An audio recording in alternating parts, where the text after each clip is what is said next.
จะมีไปเบิดเนาะพี่น้องเนาะไปทางใดกับมีไปเบิดชุกออกสุพรรณไปชลบุรีเนาะอยากไปไซก็มีครบเบิดเลยอยู่นี่เนาะสถานที่นี่ที่เดียวเนาะคิวรถตู้โมชิดเนาะพี่น้องเนาะนี่ทางนั้นก็จะเข้าไปพุ่นแล้วเนาะพี่น้องเนาะถนนกาญจนาธิเบศรเนาะงามวงวานแจ้งวัฒนะกราบสวัสดีสบายดีพ่อแม่พี่น้องมื้อนี้พบพ่อกับบาสมัยนะบาสมัยเนี่ยมายืนอยู่บนสะพานลอยเนาะพี่น้องที่ว่าได้มาส่ง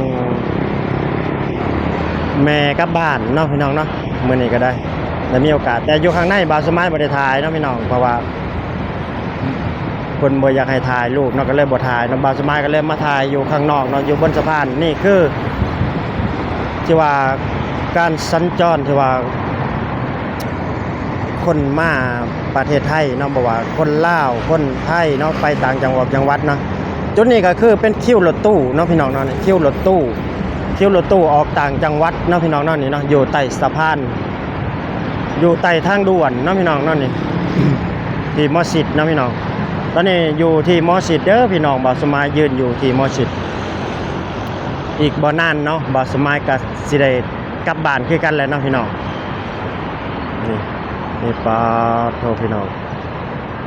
ถนนเพิ่นนี่จังแม่นลายงามมาเลยเนาะที่ว่าหนุ่มเขมรว่าตกงานเนาะคนเขมรตกงานเนาะแต่คนลาวคน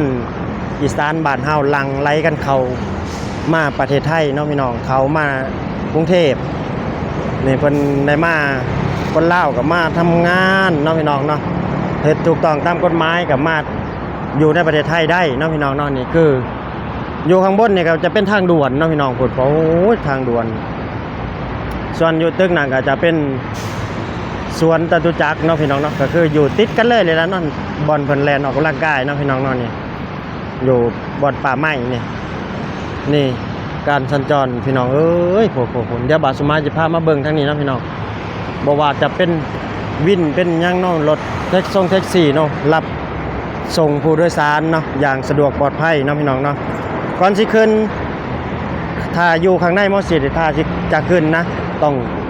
ถือบัตรต้องจองบัตรคิวก่อนเนาะพี่น้องจองบัตรคิวก่อนจังได้ขึ้นรถแท็กซี่เนาะพี่น้องเนาะตอนนี้อันนี้คืออยู่ข้างนอกเนาะพี่น้องเนาะอยู่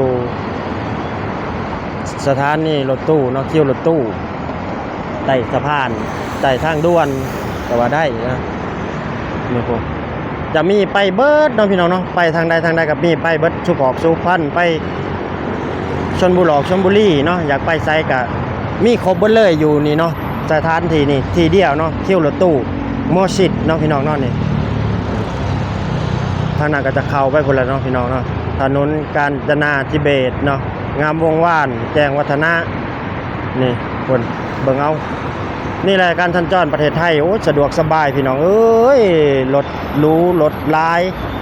บ่ว่าจะเป็นรถทัวร์นี่เนาะก็จะมื้อนี่เชิดไซทัวร์นี่เนาะพี่น้องกรุงเทพนครราชสีมาไปเนาะพี่น้องผมโอ้นี่แหละขนส่งประเทศไทยเนาะพี่น้องเนาะมาประเทศไทยบ่ต้องย่านว่าตกรถตกหยังเนาะขอแค่มีเงินในกระเป๋าแล้วก็เอาปากมานำเนาะพี่น้องก็ต้องถามเลยว่าสิไปไสเนาะถ้าบ่ถามนะถ้ามานั่งรถแท็กซี่ก็อยู่ข้างนอกก็อาจจะโดนโกงก็ได้เนาะพี่น้องเนาะก็บ่ได้ว่าเนาะคนดีก็มีหลายคนขับแท็กซี่เนาะเฮาบ่ได้ว่าสิมา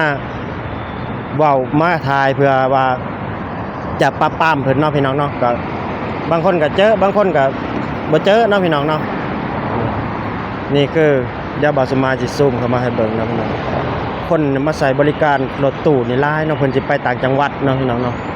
ตอนนี้อยู่สะพานลอยเนาะพี่น้องยืนอยู่สะพานลอยนี่ก็โอ้สุดยอดโคตรงามเลยพี่น้องเอ้ยพวกนี่โอ้ติดกับทางด่วนสะพานลอยยังสูงสำกับทางด่วนเลยสูงเท่ากับตึกจะก็ได้สั้นเนาะพี่น้องเดี๋ยวบ่าวสมาจะพามาเบิ่งทางนี้อีกบัดนี้อันนี้ก็จะเป็นแบบว่าอยู่ฝั่งทางนี้ก็จะเป็นคิวรถเมล์เนาะพี่น้องเนาะนี่รถเมล์ไปฮอดพุ่นแล้วพี่น้องว่าจะ145ไปฮอดปากน้ำพุ่นเนาะพี่น้องเนาะนี่ฮอดเพชรกษาพุ่นเนาะพี่น้องเนาะผม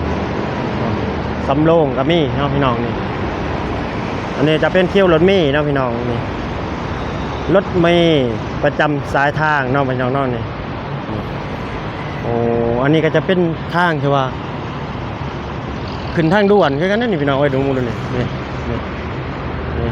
ความสูงเนาะอันนี้ก็จะเป็นแบบว่าวินมอไซค์เนาะพี่น้องรอรับลูกค้าคนใดอยากไปใส่กับไปได้นอนจุดนี้ก็รับผู้โดยสารได้เนาะข้างหน้าก็จะเป็นข้างในเนาะพี่น้องตอนนี้เพิ่นแบบว่าปรับปรุงใหม่เบิดเนาะพี่น้องเนาะเพิ่นปรับปรุงใหม่เบิดเลยนี่เมื่อก่อนนี่บาสมัยก็มาใช้บริการที่ว่านั่งแต่รถเมล์เนาะพี่น้องเนาะที่ว่าไปสมุทรปราการเนาะพี่น้องเนาะนี่ไปพุ่นแหละบาสมัยนั่งจากนี่ก็ไปลงอยู่บิ๊กซีศรีนครินทร์เนาะพี่น้องนี่ตอนนี้ก็มันประหยัดดีเนาะคันผู้ได้ไปนั่งรถเมล์ก็อาจจะช้าแน่ก็ประหยัดดีซุมื้อนี้ก็ขี่รถไฟฟ้าเนาะพี่น้องเนาะก็พัฒนาขึ้นมาได้บัดสมัยก็ได้เด้พัฒนาแต่กี้บ่เคยขึ้นบ่กล้าขึ้นเนาะพี่น้อง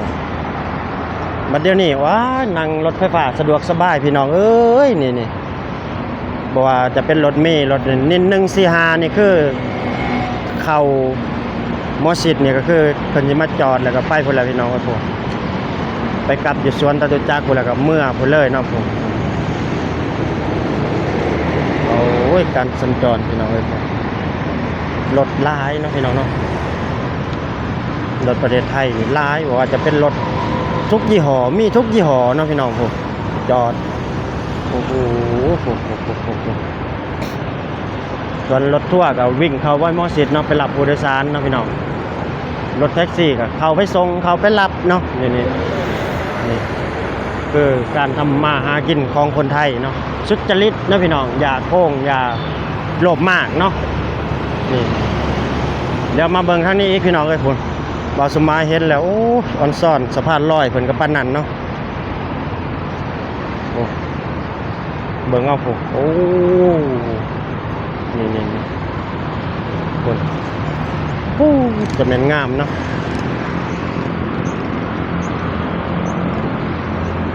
อันนี้ก็จะเป็นทางด่วนนี่ได้พี่น้องเอ้ยพุ่นทางด่วนแต่บ่าวสมัยบ่ได้เข้าไปถ่ายเนาะอยู่ข้างในนี่เนาะมื้อนี้ก็ยืนถ่ายอยู่บนสะพานเลยเนาะพี่น้องเนาะนี่เพิ่นก็จะเรียกลูกค้าอยู่เนาะพี่น้องเบิ่งครับผมโอ้ไทยแลนด์เขมรตกงานคนลาวหลั่งไหลเข้าประเทศไทยเพราะว่าจะคนลาวคนอีสานเนาะคนบ้านเฮาเนาะหลายๆประเทศเนาะหลั่งไหลกันเข้ามาบอกว่าจะเป็นต่างประเทศมาเที่ยวคนลาวก็มาเที่ยวแน่ก็มาสู่งานแน่เนาะพี่น้องเนาะมาขายแรงแลกเงินเนาะบางคนก็จะดราม่าว่ามาประเทศไทยได้เป็นแค่ขี้คาแล้วเนาะพี่น้องก็ก็สร้างเพิ่นเนาะคนที่บ่ออกมาเปิดหูเปิดตานี่แหละบ่ฮู้อีหยังเนาะแล้วก็บ่มีความรู้บ่มีการศึกษาเนาะคนที่เว้านั่นน่ะก็เนาะแต่ส่วนเฮาได้ออกมาเปิดโลกใหม่ๆได้มาเห็นการพัฒนาของประเทศเพิ่นโอ้เจริญหูเจริญตาพี่น้องก็อยากให้ฝากคลิปดีๆงามๆไปให้ประเทศเฮาเบิ่งเนาะบ้านเฮาเบิ่งนี่ว่าประเทศเพิ่นเป็นจังไดเนาะการขนส่งเพิ่นเป็นจังไดนี่โอ้สะดวกสบายพี่น้องบ่ต้องย่านมาประเทศไทยนี่แหละครับคลิปนี้ก็จะประมาณนี้เนาะพี่น้องเนาะฝากพี่น้องทุกคนกดไลค์กดแชร์กดติดตามเนาะเป็นกำลังใจให้บ่าวสมานเนี่ยเด้อครับได้เฮ็ดคลิปต่อไปเนาะพี่น้องเนาะบ่ว่าพี่น้องฝั่งไทยฝั่งลาวอยู่ไสก็แล้วแต่เนาะพี่น้องขอบคุณหลายๆที่เข้ามาติดตามรับชมคลิปบ่าวสมานเนาะคลิปนี้ก็จะจบคลิปไปเพียงส่ำนี้เนาะพี่น้องขอกล่าวคำว่าสบายดีและสวัสดีครับผม